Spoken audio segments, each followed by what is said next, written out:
Тази 75-годишна жена роди бебе и това, което лекарите откриха, ще ви шокира.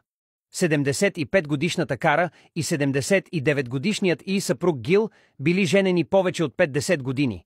Заедно те се опитвали да имат дете в продължение на много години. Това обаче така и не се случило, така че и двамата предположили, че Гил е безплоден и никога няма да станат родители. Когато и двамата се пенсионирали, Гил се разстроил, че не е в състояние да има дете, и някога забравената тема за деца отново влязла в обмисляне за двойката. Изненадващо, когато отишли на лекар, той им казал, че Гил наистина бил в състояние да има дете и не е безплоден. Само 3 месеца по-късно той най-накрая я забременил и детето било на път.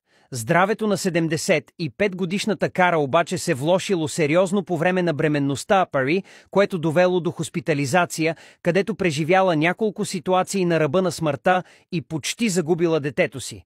Но като по чудо, тя преживявала това отново и отново, докато най-накрая не настъпил денят, в който детето се родило. В момента, в който лекарите направили тестове на бебето, целият свят бил шокиран. Коментирайте "Чудотворно бебе" за час 2. Не забравяйте да се абонирате и да харесате видеото.